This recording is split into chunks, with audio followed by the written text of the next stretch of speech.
આજે એક ખાસ વિષય લઈને અમે આપની સમક્ષ ઉપસ્થિત થયા છીએ. તે છે યોગ એક અભ્યાસ અને કારકિર્દી.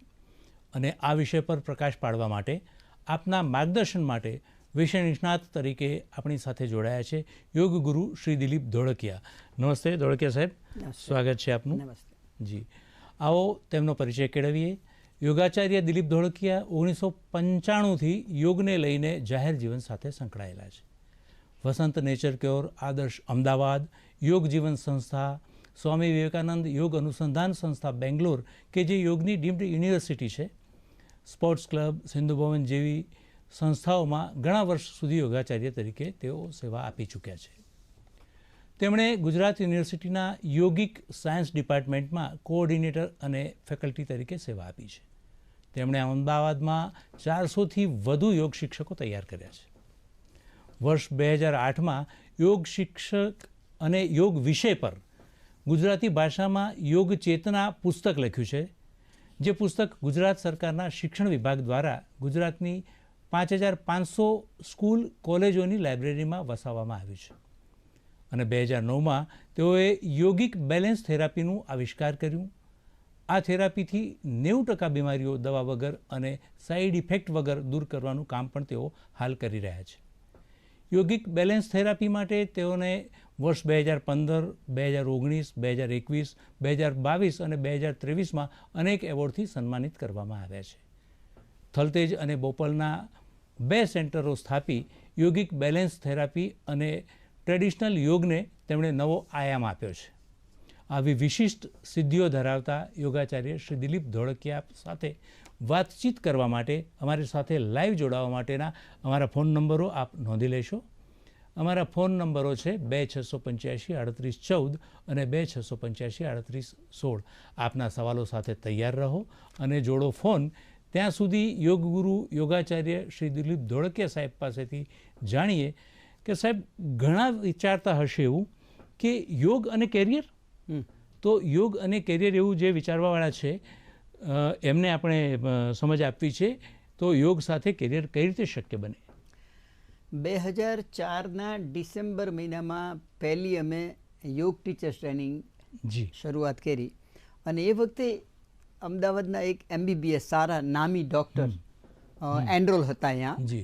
એટલે એને અમે ત્યારે મેં એમને વ્યક્તિગત એવો સવાલ પૂછ્યો કે આપ તો ડૉક્ટર છો, MBBS છો, ખૂબ સારી પ્રેક્ટિસ છે, આપ યોગ ટીચર્સ તરીકે કેમ? તો એણે મને ત્યારે જવાબ આપ્યો કે દિલીપભાઈ, આવનારા વર્ષો યોગના જ હશે અને એ અત્યારે હું જોઈ રહ્યો છું.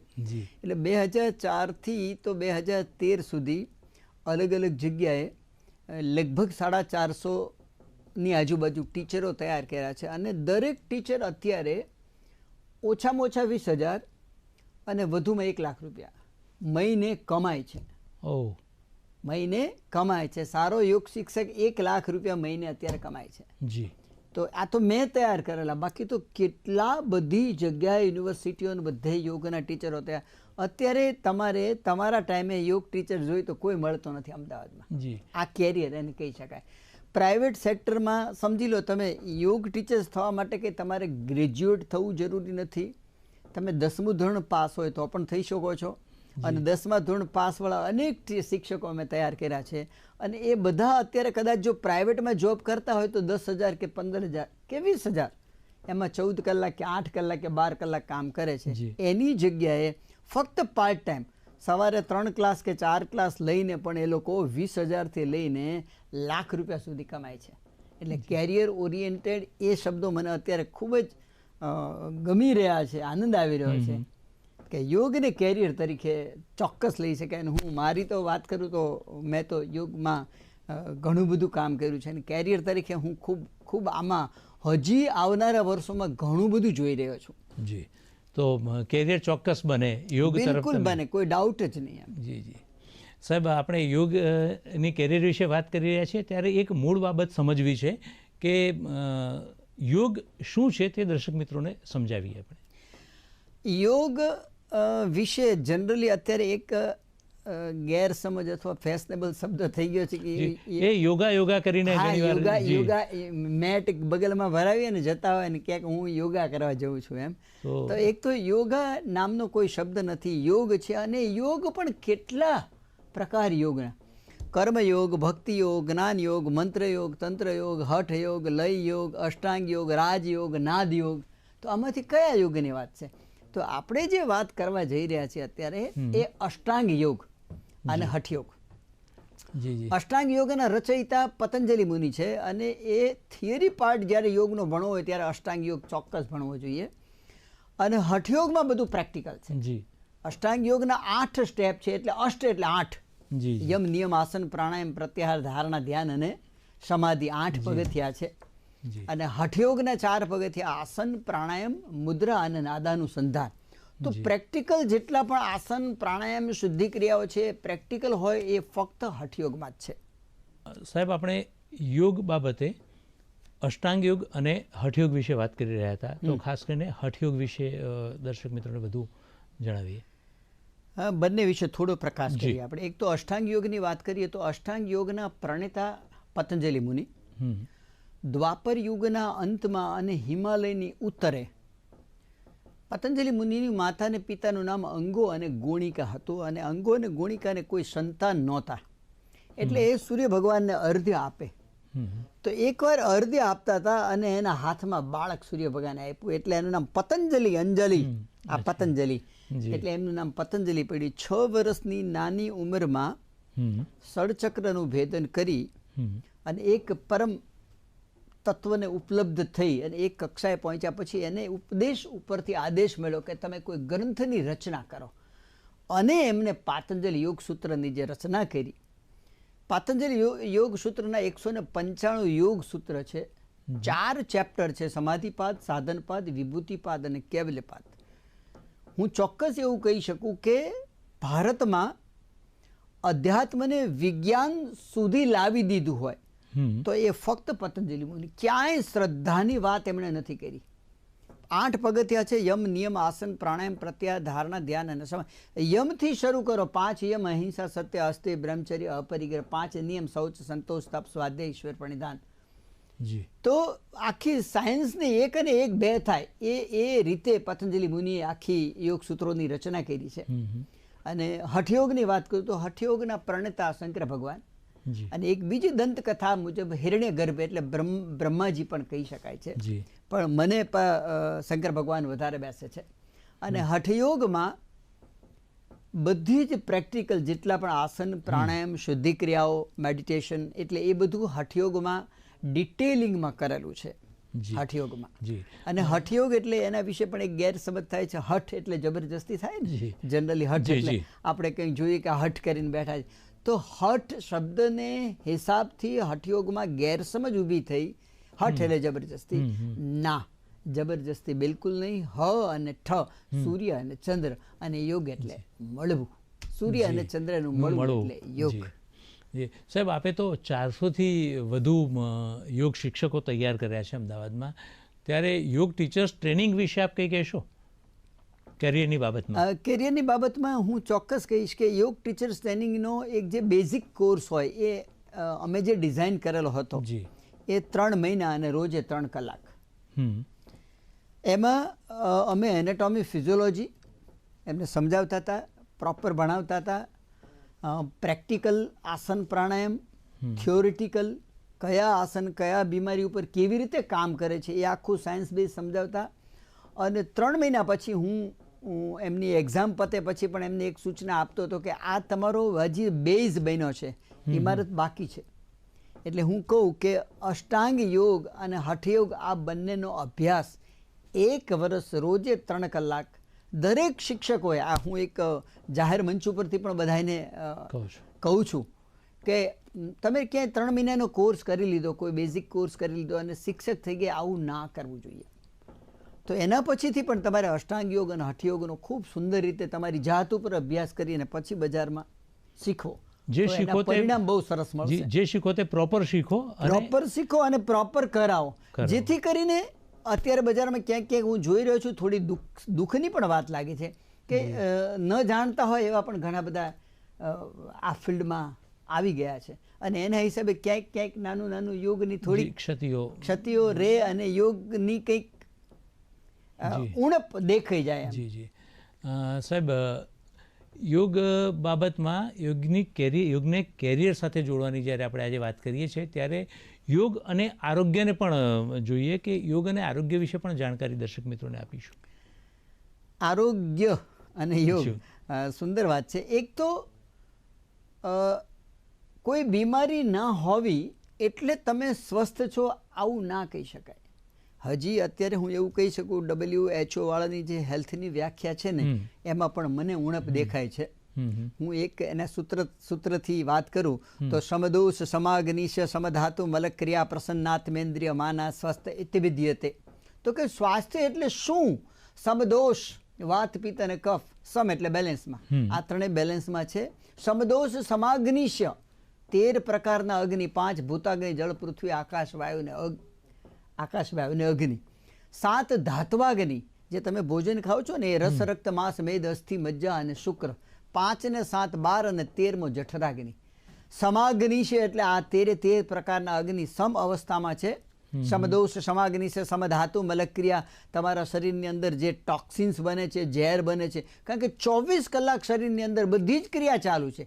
તમારું હાર્ટ 24 કલાક ધબકે છે, તમારું કિડની 24 કલાક ફિલ્ટરિંગ કરે છે, તમારું લીવર એન્ઝાઇમ્સ બનાવે છે, તમારા આંતરડા મૂવમેન્ટ કરે છે. અંદરની સિસ્ટમ તમે સૂઈ જાઓ છો પણ અંદર 24 કલાક બધું ચાલુ હોય. એટલે નિયમ એવો છે જ્યાં કોઈ પણ વસ્તુ કંઈક કામ ચાલતું હોય તો ત્યાં ટોક્સિન્સ બને, ઝેર બને. તો આ તમે ટોક્સિન્સ બહાર પ્રોપર ફેંકાય છે. જે ફેંકાવામાં સૌથી પહેલું આપણે સ્ટૂલ પાસ કરીએ છીએ, યુરિન પાસ કરીએ છીએ, પરસેવો વળે છે.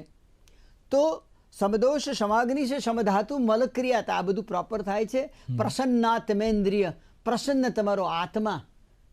આત્માનો તો ક્યાંય પતો નથી. પ્રસન્ન આત્મેન્દ્રિય, પ્રસન્નાત્મેન્દ્રિય માના એટલે પ્રસન્ન તમારો આત્મા, તમારું મન, તમારી 5 જ્ઞાનેન્દ્રિયો, તમારી 5 કર્મેન્દ્રિયો. પ્રસન્નાત્મેન્દ્રિય માના સ્વસ્થ ઇતિ વિદ્યતે. આ બધું પ્રસન્ન છે તો તમે સ્વસ્થ છો. બીમારી નથી એ એક વાત છે અને સ્વાસ્થ્ય એ બીજી વાત છે. તો બીમાર નથી એ બરોબર છે પણ તમે સ્વસ્થ છો એવું ના કહી શકો. સ્વાસ્થ્યની ડેફિનેશન આ છે. અને સ્વસ્થ છો ને યોગ કરો છો તો કેરિયર તરફ આગળ વધી પણ શકે. અરે ગજબ જ થઈ જાય ને સાહેબ. સ્વસ્થ છો અને યોગ કરો છો તો એનાથી ઉત્તમ બીજું શું હોય છે? ગમે તેવી જનરલી હું એમ કહું છું બીમારી જે છે અત્યારે મેડિકલ સાયન્સ પણ એ વાત સાથે સહેમત છે કે 90% બીમારીઓ સાયકોસોમેટિક છે. સાયકોસોમેટિક એટલે મનના કારણે થતી, વિચારોના કારણે થતી. તો જનરલી એવું કહી શકાય કે મન ઉપર આપણે શું કરી શકીએ? કંઈ કરી શકો? ના. જનરલી શબ્દ ના. બધા વાતો કરે ગમે એટલી પણ પોસિબલ નથી. તો હઠયોગની દલીલ એવી છે કે જો મનની અસર શરીર ઉપર હોય તો શરીરની અસર એટલી જ મન ઉપર હોવી જોઈએ. એટલે શરીરની સાથે આપણે કંઈ કરી શકીએ છીએ. દર્શક મિત્રોને હું કહું જમણો હાથ ઉપર કરો તો દર્શક મિત્રો કરી શકતા હોય. તો શરીરને હું કહું આગળ નમાવો, પાછળ નમાવો, તો આ બધું કરી શકતા હોય છે. તો મનને કંઈ કરી શકાય? તો કે ના. આપણે ખાલી એક્ઝામ્પલ આપી કે 2 મિનિટ માટે આંખ બંધ કરીને બિલાડી વિશે ના વિચારતા. જો એવું નહીં બને. એ 2 મિનિટમાં બિલાડી આખી જિંદગી તમે વિચારી નથી પણ આ 2 મિનિટ ના પાડી છે ને એટલે બિલાડીના જ વિચાર આવે છે. તો મનથી તમે શરીરને સ્વસ્થ કરવા અઘરા છે. શરીરને પોસ્ચરને બેલેન્સ કરો અને મન બેલેન્સ થઈ જાય. ત્યારે ધોળકિયા સાહેબ યોગને જેમ આરોગ્ય સાથે આપણે સાંકળ્યું એમ યોગ કે કેરિયરની બાબતમાં વાત કરીએ ત્યારે તેમાં યોગ અને કૌટુંબિક જીવન કેવી રીતે વણાયેલા છે એ પણ વાત કરીશું. સરસ સવાલ છે. કૌટુંબિક જીવન એટલે તમે ખાલી એક એક્ઝામ્પલ આપું. ઘરમાં એક વ્યક્તિ સ્વસ્થ ના હોય, બીમાર હોય તો આખું ઘર ડિસ્ટર્બ થાય છે. બિલકુલ થાય છે ને. બિલકુલ. તો યોગથી રોગ દૂર થવા એ બાય પ્રોડક્ટ છે. બાય પ્રોડક્ટ એની આટલી કિંમતી હોય, તમારું સ્વસ્થ શરીર એ આટલું કિંમતી હોય તો એની અસલ પ્રોડક્ટ શું હોય? યોગની જે અસલ પ્રોડક્ટ છે પરમ તત્વ સાથેનું મિલન, એ તો ગજબ વાત થાય. તો કૌટુંબિક જીવનમાં યોગનું તો કેટલું મોટું યોગદાન છે કે તમારા બધાનું એકબીજા સાથે યોગ. તમે અત્યારે જુઓ ઘરમાં 5 જણા હોય ને 5એય પોતપોતાના રૂમમાં અલગ અલગ મોબાઈલ લઈને બેઠા હોય છે. તો આ યોગ જ્યારે તમે યોગનો નિરંતર ઘરમાં અભ્યાસ થતો હોય રોજે 1 કલાક તો આ વાતાવરણ ના બને, સંયોગ ન બને. આ બિલકુલ જ આખું વાતાવરણ જુદું થઈ જાય ઘરનું. તો કૌટુંબિક જીવન માટે તો યોગ ઉમદા છે, ખૂબ જરૂરી છે. જી, અને કૌટુંબિક જીવન સ્વસ્થ હશે તો ઘરના દરેક સભ્યો બધા પોતાની કારકિર્દી તરફ પણ ધ્યાન રહેશે, બિલકુલ ધ્યાન રહેશે. જી જી. બીજી એક વાત કરવી છે સાહેબ કે યોગના નિયમન અને સાચા અભ્યાસથી વ્યક્તિ આમદની સાથે, હમણાં જે વાત કરી એ સંદર્ભમાં જ વાત કરું છું આગળ, કે વ્યક્તિ પોતાની આમદની સાથે શારીરિક અને માનસિક તંદુરસ્તી મેળવી શકે. શું કહેશો આપ? મેળવી જ શકે, મેળવી શકે નહીં, મેળવી જ શકે અને એનાથી જ મેળવી શકે. તમારી પાસે હેલ્થ હશે તો વેલ્થ છે એ બાય પ્રોડક્ટ છે હેલ્થની. વેલ્થથી હેલ્થ નથી આવતી. એટલે જ કહ્યું છે પહેલું સુખ તે જાતે પહેલું સુખ તે જાતે નર્યા. વેલ્થ ગમે તેટલી હશે, શરીર જ્યારે કામ નહીં કરતું હોય, અનેક પ્રકારની બીમારી હશે તો આ ના ખવાય, આ ના ખવાય, આ ના ખવાય એવું હશે. અને જ્યારે હેલ્થ હશે તો હેલ્થ હશે તો કંઈ ખૂબ પૈસાથી કોઈ સુખી થઈ જાય એવું કંઈ જરૂરી નથી. એટલે હેલ્થ એ બેઝ વસ્તુ છે. હેલ્થ ઘરમાં બધા જ વ્યક્તિની હેલ્થ જો સારી હશે તો વેલ્થ છે એ બાય પ્રોડક્ટ છે એ આવશે જ, આવવાની જ છે. જી જી. સાથે આ કેરિયરની બાબતમાં આપણે વાત કરી તો જે આપે અગાઉ કહ્યું કે ભાઈ 4 જે ઊંડી સમજ છે, એક તો આસન, બીજું પ્રાણાયામ, આપણે શુદ્ધિ ક્રિયાની પણ થોડીક ક્ષણિક વાત કરી, અને ધ્યાન. આ બાબત વિશે આપ થોડીક ચર્ચા કરશો. આસન વિશે નાની એવી વાત કહું તો આસનમાં પતંજલિ મુનિએ લખ્યું છે કે સ્થિર સુખમ આસનમ, સ્થિર અને સુખકારક સ્થિતિને આસન કહેવું. તો સ્થિર તો તમે ક્યારે રહી શકો કે જ્યારે તમારું પોસ્ચર હાર્મનીમાં હોય, અલાઇનમેન્ટ હોય, તો તમે સ્થિર અને સારી રીતે બેસી શકો છો. તો ત્યાંથી સ્થિર હોય એ સુખકારક ઇન જનરલ હોઈ શકે નહીં. આવું માનો, આવું બજારમાં હોય છે, કારણ કે માણસ સ્થિર બેસી જ નથી શકતો, કારણ કે પોસ્ચર એનું અલાઇન્ડ નથી, એટલે એ બેસી નથી શકતો. ત્યાંથી હઠયોગની વાત શરૂ થાય છે. હઠયોગનું આસન વિશેની વાત છે કે કુર્યાત દાસનમ સ્થૈર્યમ આરોગ્યમ ચાંગલાઘવમ. એટલે હઠયોગ એવું કહે છે કે આસનોથી શું થશે? તો આસનોથી કુર્યાત દાસનમ એટલે કે તે આસનોથી શરીરમાં સ્થૈર્ય એટલે સ્થિરતા વધશે, મારોગ્યમ એટલે કે આરોગ્ય વધશે, ચાંગ લાઘવમ, ચાંગ એટલે શરીર અને લાઘવ એટલે હલકું. શરીર કાગળ જેવું લાગવું જોઈએ, શરીરનો વજન ના લાગવો જોઈએ. ઓવરવેટ અંડરવેટ બહુ જ મોટો કન્સેપ્ટ નથી. Harmony is a concept. અને યોગ આખો હઠયોગનો બેઝ જ હાર્મની છે. તમારી સ્પાઇનલ કોર્ડ અને તમારી ડાયજેસ્ટિવ સિસ્ટમ આ બે જો પ્રોપર રીતે યોગ્ય રીતે કામ કરતા હશે તો શરીર સ્વસ્થ છે, એ તો બાય પ્રોડક્ટ છે. જી જી. અને પ્રાણાયામ અને ધ્યાન બાબતે પણ થોડીક વાત. પ્રાણાયામ વિશેની વાત કરું તો તમારા શરીરની અંદરના બધી જ સિસ્ટમ, 12 સિસ્ટમ કામ કરે છે. જેમ કે કાર્ડિયાક સિસ્ટમ છે, digestive system, respiratory system, endocrine system, excretory system. આ બધી સિસ્ટમ ફક્ત પ્રાણને આધારે કામ કરે છે. એક ડેડ બોડી અહીંયા પડ્યું છે ને એક જીવતો વ્યક્તિ સૂતેલો પડ્યો છે, એ બંનેમાં ફરક શું છે? હું આપને પૂછું પ્રશ્ન કે એક ડેડ બોડી અહીંયા પડ્યું છે અને બાજુમાં એક વ્યક્તિ સૂતો છે, ત્યાં આ બંનેમાં શું ફરક છે? આપ જ વધારે સારી રીતે આ બંનેમાં ફક્ત પ્રાણ નથી. આ ડેડ બોડીમાં પ્રાણ નથી. એમાં હાથ છે, પગ છે, કિડની છે, લીવર છે, આંખ છે, બધું છે ડેડ બોડી પાસે. શું નથી? તો કે પ્રાણ નથી. એ પ્રાણ શરીરમાંથી નીકળી ગયો તો પ્રાણની વેલ્યુ કેટલી હોય? જી. શરીરમાં 5 પ્રાણ છે, પ્રાણ, અપાન, વ્યાન, ઉદાન અને સમાન. જી સાહેબ, દેવ જાદવ છે મહેસાણાથી, એમનો સવાલ લઈને ઉપસ્થિત થયા છે ફોન લાઈન પર. એમનો સવાલ જાણીએ. હેલો. હેલો. હેલો. હા દેવ. હા સર, આપણે યોગ અને જીમ વિશે થોડી માહિતી આપો. યોગ અને જીમમાં શું ફરક છે? બંને કઈ રીતે કેરિયર બનાવે છે એ બાબતે વાત કરવી છે. આપણે ક્રિટિસાઇઝ ક્યાંય નથી કોઈ કરતા, પણ બે વસ્તુ જુદી જ છે અને બે વસ્તુના પરિણામ જુદા છે. યોગ જે છે એ તમારા ઇન્ટરનલ ઓર્ગન એટલે કિડની ને લીવર ને જે મેં 12 સિસ્ટમ વાત કરી ને એની ઉપર કામ કરે છે. ને જીમ જે છે એ બહારના શરીર ઉપર, કોઈને બોડી બનાવવી હોય, મસલ્સ બનાવવા હોય તો એ યોગથી નહીં બને, એ જીમથી બનશે. પણ સ્વાસ્થ્ય છે એ જીમની, એ યોગની જ પેદાશ છે. કારણ કે ઇન્ટરનલ ઓર્ગન સ્વસ્થ હશે તો જ તમે સ્વસ્થ હશો. બહારના શરીરથી કોઈને જોઈને આપણે કહી નથી શકતા કે આ સ્વસ્થ છે કે બીમાર છે. તો હેલ્થ ક્લબ છે એ આઉટર તમારા બહારના ફિઝિક ઉપર ખૂબ સુંદર અસર કરતી હોય છે. યોગ જે છે એ ઇન્ટરનલ ઓર્ગન ઉપર અસર કરે છે અને ઇન્ટરનલ ઓર્ગન જ્યારે સ્વસ્થ થાય ત્યારે જ તમે સ્વસ્થ થઈ શકો. સાહેબ, આપણે યોગના શિક્ષણ વિશે વાત કરી તો આપ તો પ્રેક્ટિકલી યોગ શિક્ષણ આપો છો. સાથે સાથે હવે યોગનું જે અભ્યાસ છે જુદી જુદી જગ્યાએ ચાલતો યુનિવર્સિટીઓમાં ને બધે, તો અભ્યાસ અને પછી એમાં બી પીએચડી કે પોસ્ટ ગ્રેજ્યુએટ સુધી આગળ વધીને ઉપાધિ મેળવી શકે. એસ વ્યાસાની જેની સાથે અમારું એફિલિએશન હતું, સ્વામી વિવેકાનંદ યોગ અનુસંધાન સંસ્થાન બેંગ્લોરની ડીમ્ડ યુનિવર્સિટી છે, ડૉક્ટર નાગેન્દ્ર ને ડૉક્ટર નાગારતન આ ભાઈ બહેન છે. ત્યાં 27 કોર્સ ચાલે છે યોગના, અને એવી રીતે અનેક જગ્યાએ ચાલતા હશે. અનેક યોગની યુનિવર્સિટીઓમાં ઘણા બધા કોર્સ ચાલતા હોય, પીએચડી સુધીના ચાલતા હોય છે. અત્યારે મારો દીકરો પીએચડી કરી રહ્યો છે, તો પીએચડી સુધીના કોર્સ ચાલતા હોય છે. પછી એમાં કેરિયરમાં આપ જઈ શકો. કેરિયરમાં એક હું તમને કહું છું 3 મહિનાનો સિલેબસમાં કરેલો યોગ ટીચર પણ જો મહિને 20,000 થી 80,000 કમાતો હોય તો પીએચડી વાળો શું ના કમાય?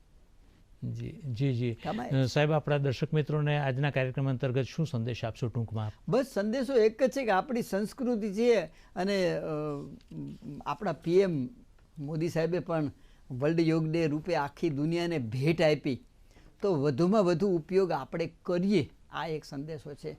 અને થોડુંક દુઃખ સાથે પણ એવું કહેવું પડે છે કે આપણે ઓછો ઉપયોગ કરીએ છીએ યોગનો, જેટલો આપણી સંસ્કૃતિની દેન છે વિશ્વને, અને જે વિશ્વ જે રીતે ઉપયોગ કરી રહ્યું છે એટલો આપણે નથી કરતા. તો મારી એક વિનંતી પણ છે દર્શકો જેટલા પણ સાંભળતા હોય ને, તો યોગ, ભરપૂર યોગ કરો, રોજે નિયમિત યોગ કરો. જેટલું તમે ખાવાને પ્રાધાન્યતા જમવાને આપી રહ્યા છો એટલી જ પ્રાધાન્યતા યોગને 1 કલાક આપો, તો સ્વાસ્થ્ય છે એ બાય પ્રોડક્ટ છે. હેલ્થ, વેલ્થ અને હેપીનેસ ત્રણેય યોગ સાથે જોડાયેલા છે.